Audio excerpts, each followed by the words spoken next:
Hello again, and we are back. Good to see you. Yes.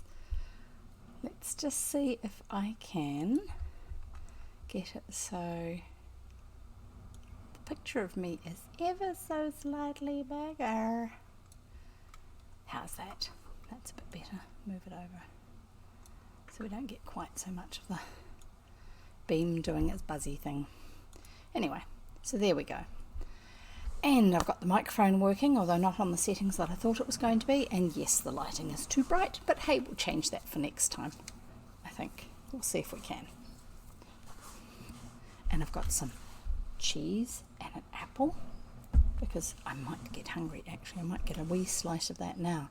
So have you read the story of A Little Princess before? Or have you seen the movie of it? Or one of the movies of it? I'm sure it's had several versions made. I seem to remember seeing it when I was growing up, and I'm pretty sure that my daughter and my son have seen it too when they were kids. A long time after I was growing up. Yes, you'll have to put up with the sound of me eating an apple or a slice of it. And I'm unlocking the iPad and finding the right book. Let's just go to the front cover of the story so you can see a picture of the cover. There you go. I'm not sure how well you can see it. That's one version of the cover. A Little Princess by Hodgson Burnett. So we are going to start with reading this. Apparently this one was done a little bit later than some of the others, or maybe not. 1888 and 1905, 1916, different copyright dates. 1937 is the particular copy that book cover is from, I think. And we shall read it. I think it was originally written as a shorter story, being called something about Sara, who's the name of the main character in it. Get past the table of contents. Chapter 1 of A Little Princess called Sara. Once upon a dark winter's day, when the yellow fog hung so thick and heavy in the streets of London that the lamps were lighted and the shop windows blazed with gas as they do at night, an odd-looking little girl sat in a cab with her father and was driven rather slowly through the big thoroughfares. She sat with her feet tucked under her, under her, and leaned against her father, who held her in his arm, as she stared out of the window at the passing people with a queer old-fashioned thoughtfulness in her big eyes. She was such a little girl that one did not expect to see such a look on her small face. It would have been an old look for a child of 12, and Sara was only 7. And the fact was, however, that she was always dreaming and thinking odd things, and could not herself remember any time when she had not been thinking things about grown-up people and the world they belonged to. She felt as if she had lived a long time.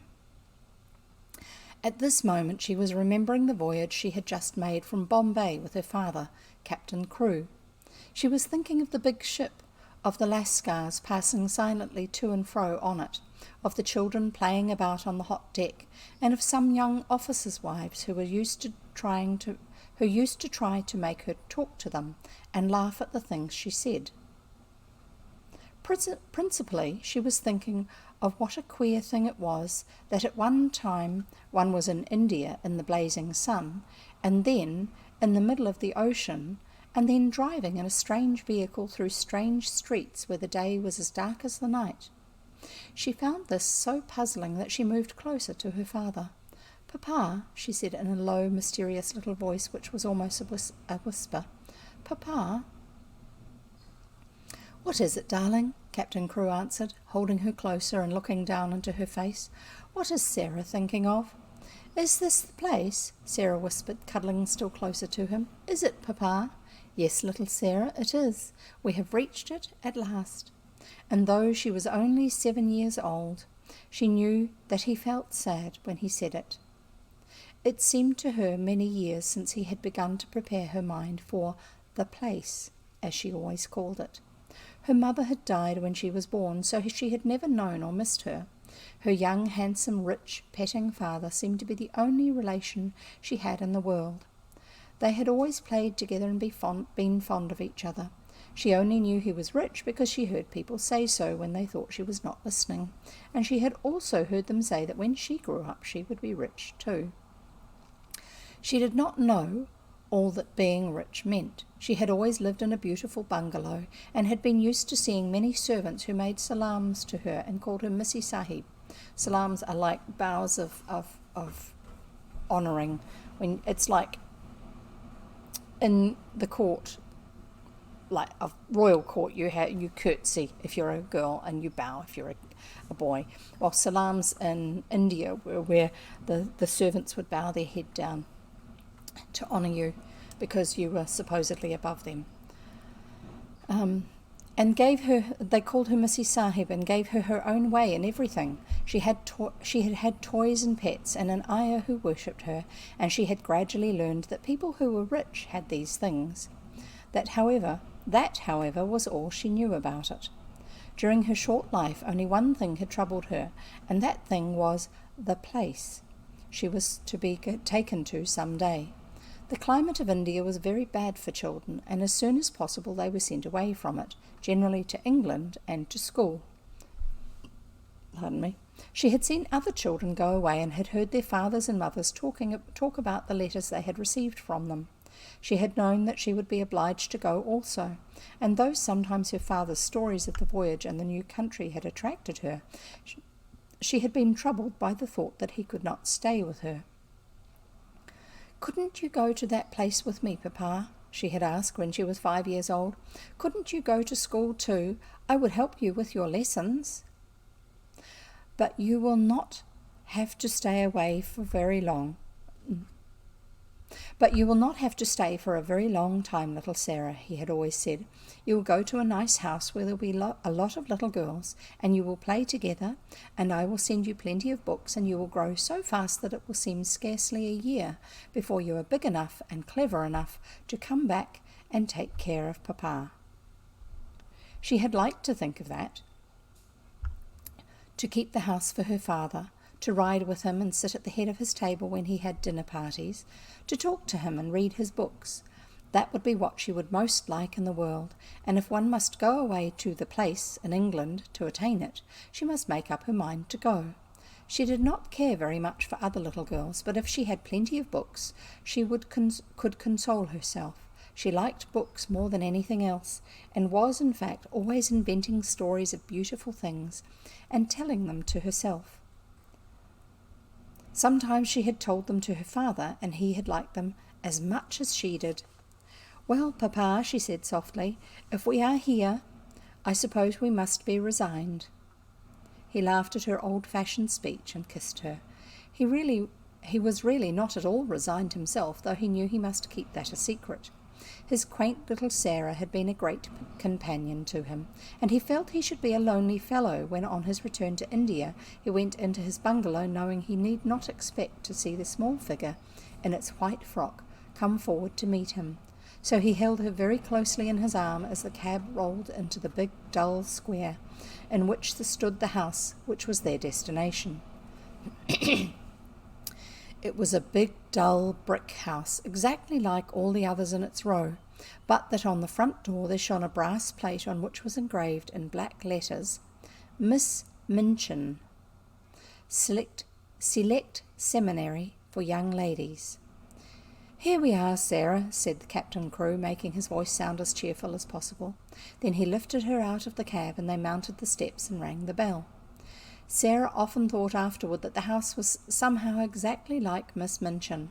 It was respectable and well furnished, but everything in it was ugly, and the very armchairs seemed to have hard bones in them. In the hall everything was hard and polished. Even the red cheeks of the moon face on the tall clock in the corner had a severe varnished look.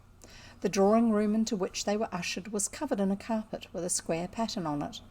The chairs were square, and a heavy mantelpiece a heavy marble timepiece stood upon the heavy marble mantel. That's like a shelf above the fireplace.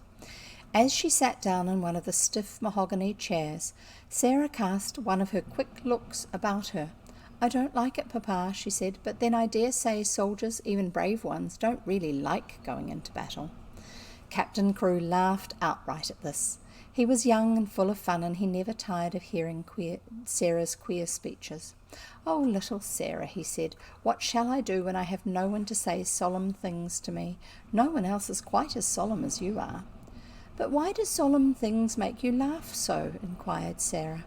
"Because you are such fun when you say them," he answered, laughing still more, and then suddenly he swept her into his arms and kissed her very hard, stopping laughing all at once and looking almost as if tears had come into his eyes. It was just then that Miss Minchin entered the room. She was very like her house, Sara felt, tall and dull and respectable and ugly. She had large, cold, fishy eyes and a large, cold, fishy smile. It spread itself into a very large smile when she saw Sara and Captain Crewe. She had heard a great many desirable things of the young soldier from the lady who had recommended her school to him. Among other things, she had heard that he was a rich father who was willing to spend a great deal of money on his little daughter. "It will be a great privilege to have charge of such a beautiful and promising child, Captain Crewe," she said, taking Sara's hand and stroking it. "Lady Meredith has told me of her unusual cleverness. A clever child is a great treasure in an establishment like mine." Sara stood quietly, with her eyes fixed upon Miss Minchin's face. She was thinking something odd, as usual. Why does she say I am a beautiful child? She was thinking.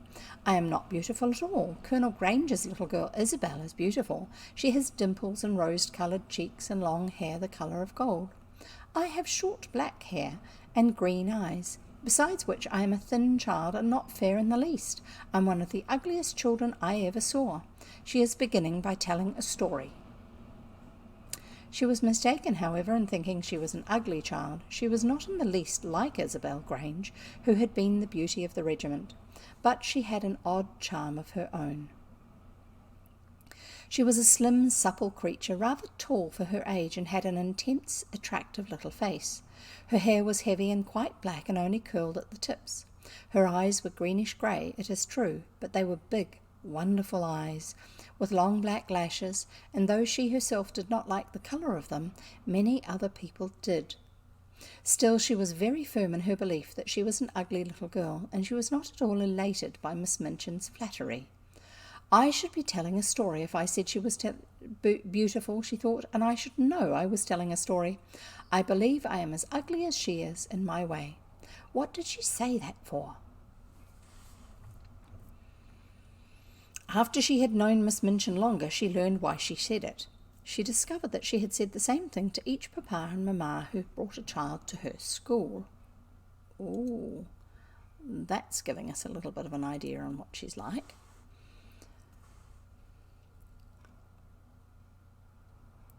Sara stood near her father and listened while he and Miss Minchin talked. She had been brought to the seminary because Lady Meredith's two little girls had been educated there, and Captain Crewe had a great respect for Lady Meredith's experience. Sara was to be what was known as a parlour boarder, and she was to enjoy even greater privileges than parlour boarders usually did. She was to have a pretty bedroom and sitting room of her own. She was to have a pony and a carriage, and a maid to take the place of the ayah who had been her nurse in India. "I'm not in the least anxious about her education," Captain Crewe said with his gay laugh as he held Sara's hand and patted it. "The difficulty will be to keep her from learning too fast and too much. She is always sitting with her little nose burrowed into books. She doesn't read them, Miss Minchin. She gobbles them up as if she were a little wolf instead of a little girl. She is always starving for new books to gobble, and she wants grown-up books.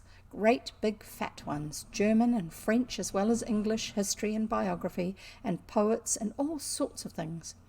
Drag her away from her books when she reads too much. Make her ride her pony in the Row, or go out and buy a new doll. She ought to play more with dolls. "Papa," said Sara, "you see, if I went out and bought a new doll every few days, I should have more than I could be fond of. Dolls ought to be intimate friends. Emily is going to be my intimate friend." Captain Crewe looked at Miss Minchin, and Miss Minchin looked at Captain Crewe. "Who is Emily?" she inquired. "Tell her, Sara," Captain Crewe said, smiling. Sara's green-grey eyes looked very solemn and quite soft as she answered. "She is a doll I haven't got yet," she said. "She is a doll Papa is going to buy for me. We are going out together to find her. I have called her Emily. She is going to be my friend when Papa is gone. I want her to talk to about him." Miss Minchin's large, fishy smile became very flattering indeed. "What an original child," she said. "What a darling little creature." "Yes," said Captain Crewe, drawing Sara close. "She's a darling little creature. Take great care of her for me, Miss Minchin." Sara stayed with her father at his hotel for several days. In fact, she remained with him until he sailed away to India. They went out and visited many big shops together and bought a great many things. They bought, indeed, a great many more things than Sara needed. But Captain Crewe was a rash, innocent young man, and wanted his little girl to have everything she admired, and everything he admired himself, so between them they collected a wardrobe much too grand for a child of 7. There were velvet dresses trimmed with costly furs, and lace dresses, and embroidered ones, and hats with great soft ostrich feathers, and ermine coats, and muffs, and boxes of tiny gloves, and handkerchiefs, and silk stockings, and such abundant supplies that the polite young women behind the counters whispered to each other that the odd little girl with the big solemn eyes must be at least some foreign princess, perhaps the little daughter of an Indian Rajah. And at last they found Emily, but they went to a number of toy shops and looked at a great many of dolls before they finally discovered her. "I want her to look as if she wasn't a doll, really," Sara said. "I want her to look as if she listens when I talk to her. The trouble with dolls, Papa," and she put her head on one side and reflected as she said it, "the trouble with dolls is that they never seem to hear." So she looked at big ones and little ones, at dolls with black eyes and dolls with blue, at dolls with brown curls and dolls with golden braids, dolls dressed and dolls undressed. "You see," Sara said as they were examining one who had no clothes, "if when I find her she has no frocks, we can take her to a dressmaker and have her things made to fit. They will fit better if they are tried on." After a number of disappointments they decided to walk and look in at shop windows and let the cab follow them. They had passed 2 or 3 places without even going in when they were approaching a shop, which was really not a very large one. Sara suddenly started and clutched her father's arm. "Oh, Papa," she cried, "there is Emily." A flush had risen to her face, and there was an expression in her green-grey eyes as if she had just recognized someone she was intimate with and fond of.